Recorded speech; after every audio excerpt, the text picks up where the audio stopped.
Hello, beautiful warriors of life. Welcome back to the Part of the Process podcast. My name is Michelle Peredia. Today, we continue our personality disorder mental health series focusing on borderline personality disorder, also known as BPD. In our last episode, we explored narcissistic personality disorder, and now we're going to dive into BPD, which is often a complex and often misunderstood condition. Let's start first by examining the diagnostic criteria for borderline personality disorder as outlined in the DSM-5 TR, and then explore how it can manifest in different relationships and settings and how we recognize these behaviors in others. Let's start with a few statistics. So the prevalence for BPD is 1.6 of the general population, but could be as high as 5.9, and that's according to the National Institute of Mental Health.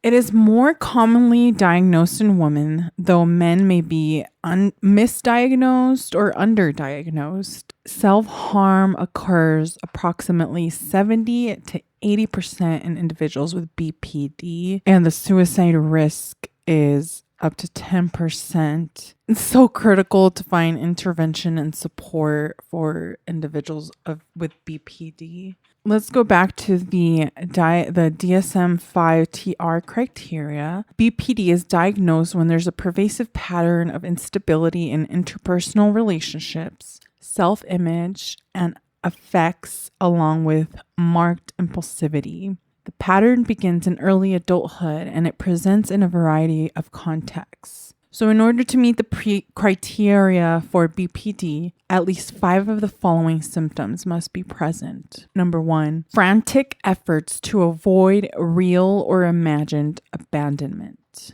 For example, an intense fear of being left alone or rejected, and that leads to frantic actions to prevent perceived abandonment. Number 2, a pattern of unstable and intense interpersonal relationships characterized by alternating between extremes of idealization and devaluation. So individuals with BPD may quickly shift from loving someone to feeling very negatively about them, often without an obvious reason. Number 3, identity disturbance. Markedly and persistently unstable self-image or sense of self. For example, there may be significant and persistent confusion about self-identity and personal goals. Number 4, impulsivity in at least 2 areas that are potentially self-damaging. For example, excessive spending, unsafe sex, substance abuse, reckless driving, binge eating. And these impulsive behaviors can lead to various problems, including financial issues, legal troubles, and physical harm.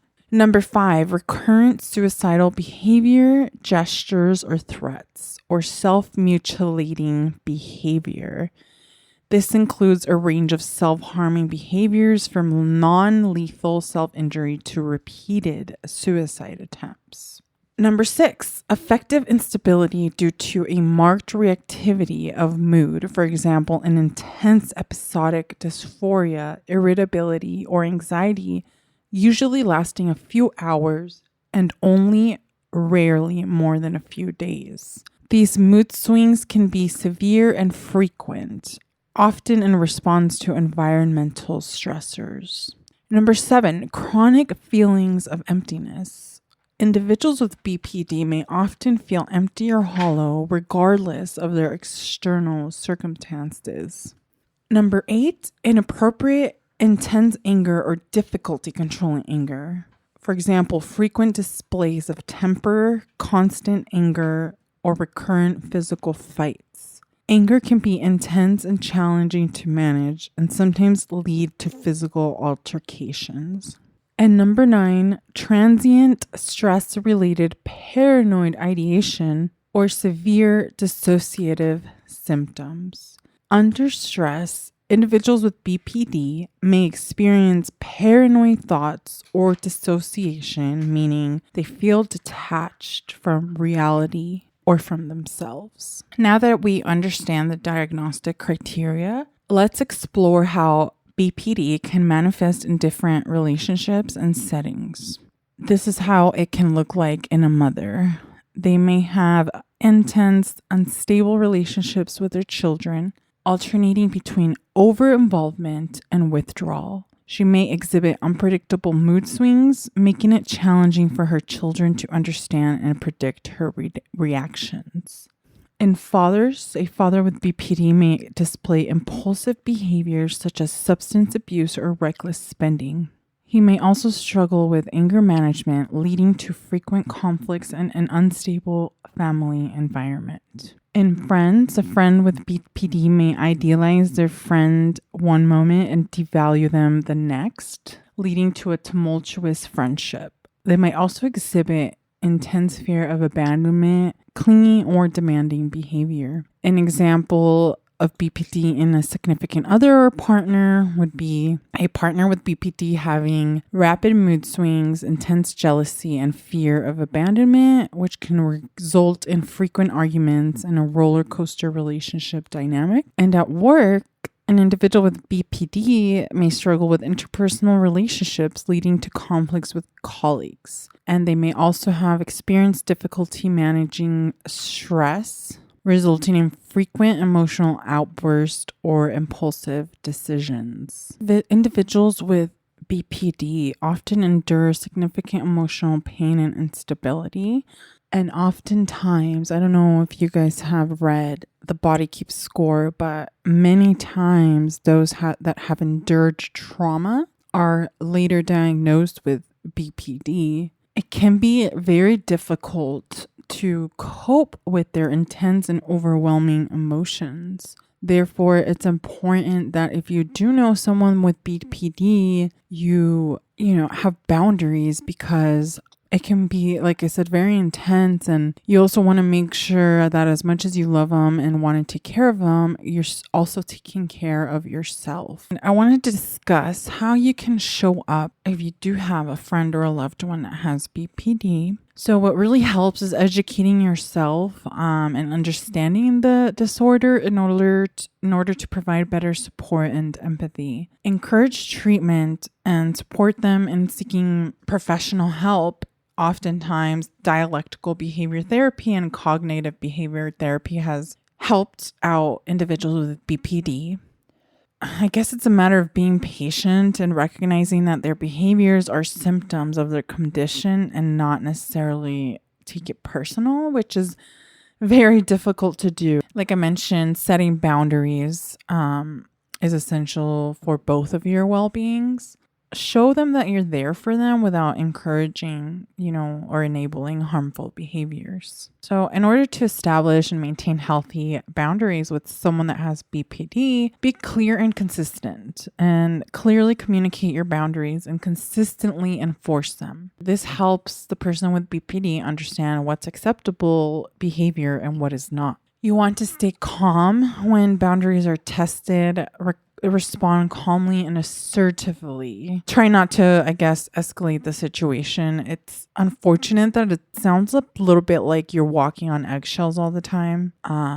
But that this is when you need to decide whether or not you need to limit contact or go no contact. If their behavior becomes too overwhelming, it's definitely okay to limit contact or go no contact to protect your mental health and sanity.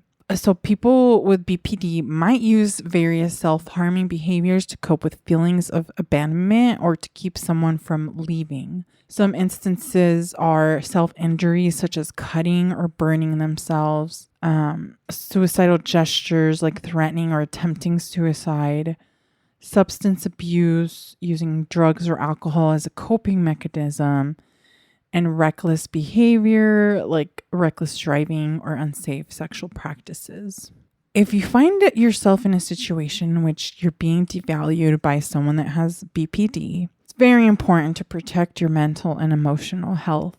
You want to recognize the behavior and understand that the devaluation is a symptom of BPD and not necessarily a reflection of your worth and who you are as a person. Remind yourself of your value and seek support from friends, family, or a therapist if it gets, bad, because like I said, it can be emotionally taxing. And bottom line is, unfortunately, they have this disorder, but you also have to take care of yourself.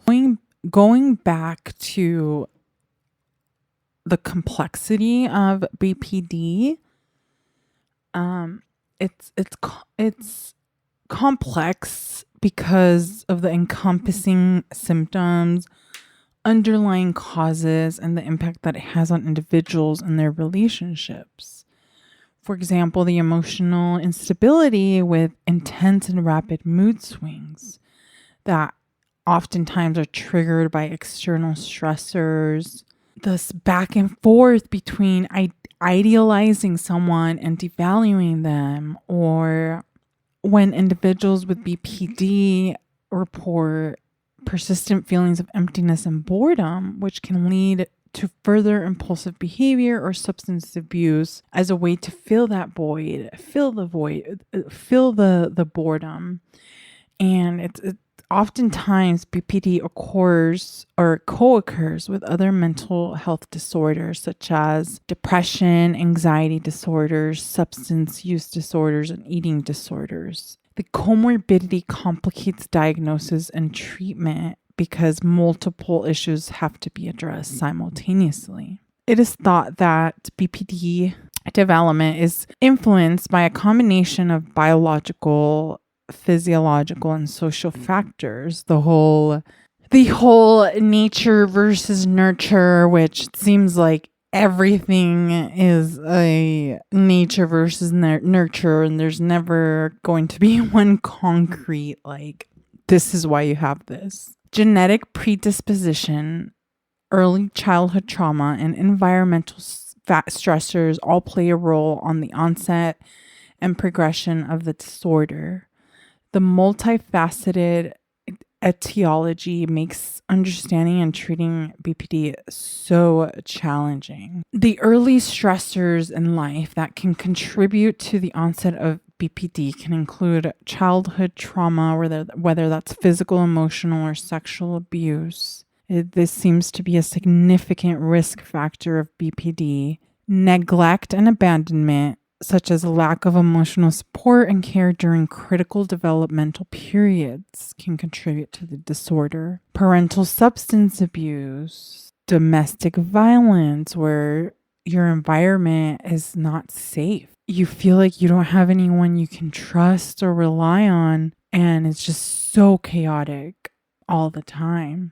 Chronic stress, for example, worrying about poverty and financial stress, and instability in housing and employment, for example, frequently moving schools, jobs. It creates that sense of insecurity and instability and no foundation, like you, again, not feeling supported. Brain structure and function can also be a reason. Family history of your parents or siblings with have mental health disorders, it increases the risk of developing BPD. In terms of ethnicity and race, it seems that it's distributed evenly across different groups. There may, however, be a cultural difference in how symptoms are expressed and recognized. For example, some cultures may exhibit certain emotional expressions more prominently, which could be misinterpreted or underreported in clinical settings. Ethnic and racial minorities have less access to mental health services. They may be underdiagnosed or misdiagnosed as well. So, in communities with a lower socioeconomic status, they may not be getting access to health or mental health services. So these diagnoses statistics can be definitely skewed. And also, since there's a large stigma against BPD, it can definitely, lead someone to not seek help.